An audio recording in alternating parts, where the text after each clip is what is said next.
490 Manufacturing opens its doors to a new facility just 6 miles west of its main one. The family-owned business was supported by many notable politicians today at the ribbon-cutting ceremony. Love is in the air, and happily engaged couples take a look at newest trends and options in Nebraska at the H&H Bridal Expo. According to the National Weather Service, Grand Island got 1.5 inches of snow. Even with plows and salt trucks, this can lead to slick roads, especially on overpasses like this. It's winter wonderland here in Grand Island, and a magical train to the North Pole awaits children eager to meet Santa. Families line up at the Grand Island Public Library, children gripping at the excitement of meeting Santa and his little helpers. It's the amazing and forgotten tale of a town called DeWitt, now called Audacious, and the unraveling of what is a big part of the African-American history in Nebraska. 3 of them sold, is that right? Yeah. And if you were wondering what we're holding right now, this is probably one of the most popular items right now, ice melt.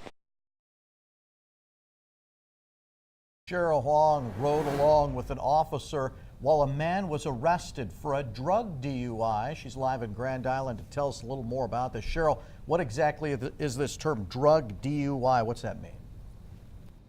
Yeah, so according to the definition from Grand Island Police, a drug DUI is when a person is driving under the influence of any substances that's taken in through the body, aside from alcohol, of course, that impairs the ability to drive. So just be honest and upfront with me, okay? Yeah. How much marijuana do you have inside the vehicle? A college student out for ice cream gets pulled over for speeding. I don't have any. You don't have any marijuana in the vehicle? No, sir. Okay, I'm gonna give you one more chance to be honest. No, really but is arrested for driving under the influence of marijuana. You're extremely nervous, you're shaking. This case is one of 81 other DUI cases so far this year in Grand Island. Most people think of DUI as drunk driving. Are you wanting to submit to a preliminary breath test? But drugs make up a large percentage. And according to police, that percentage is rising from 16% 4 years ago to 39% now. Officer Andre O'Connor says Grand Island was the first to be a part of the Drug Recognition Expert Program in Nebraska, or DRE, because the city has had a long drug problem. He questions this young man going through the process. We have definitely had an increase in DUI drugs, cannabis-related categories, and I think that's directly related to legalization of marijuana in Colorado in 2014. O'Connor says you can be driving under the influence of not just illicit drugs, but also common medication. DUI drugs can be over-the-counter medication or prescription drug use. And if your doctor prescribes you medication and it impairs your ability to operate a vehicle safely, you could be potentially arrested for DUI drugs. Officer O'Connor says he has arrested some on ADD medication, antidepressants, and painkillers. He also says the best way to avoid getting arrested is to check your prescriptions. If it gives you a caution or a label on there that says be caution, use caution while operating any motor vehicle or heavy machinery, you should probably not operate a vehicle. Police say Grand Island has the most drug DUIs of all of Nebraska. That's surpassing Omaha. But they say that they have that many more DRE officers who are proactively combating these cases. Wow, interesting story, yes. Cheryl. Thanks so much. And during the holidays, one food truck owner is busy trying to bring the flavors of Laos and Thailand back to central Nebraska. And TV's Cheryl Hwang is live in our Grand Island studio with the story. Cheryl.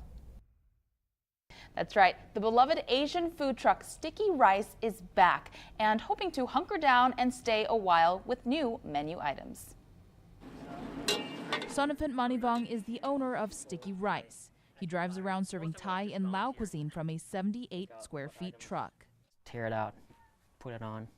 He is originally from Laos, coming to the United States at 1 year old.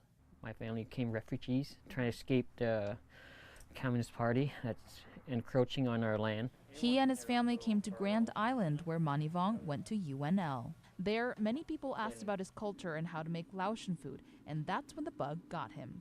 Ever since then, I've been kind of interested in bringing the Laotian food to the general public. And he started the food truck. Pretty much put everything I had in it financially, and all the time, spare time I have, I put it in to this truck. He left Grand Island for a bit, cruising Lincoln and eventually New York City, helping out his uncle run the original Sticky Rice restaurant. Now he is on his way to make his own brick-and-mortar restaurant. I'm working with the Chamber of Commerce on it. In the meanwhile, I'll probably run the truck as a promotional for my business. In the coming spring, he says he is bringing the tried and tested, decades-old menu items from the New York store, as well as new trendy items like bao sandwiches. I'm always continually trying to improve my efficiency of cooking, serving, new offerings. Manivong says the truck is run under the same health codes as regular restaurants, food you can trust. Everything's fresh, made to order, so I'm just hoping people will be word of mouth will spread a little faster next year and get more people, do more events downtown. Manivong says sticky rice may be coming to a store near downtown Grand Island, but regardless, the truck will be out when the weather gets warm. Sydney?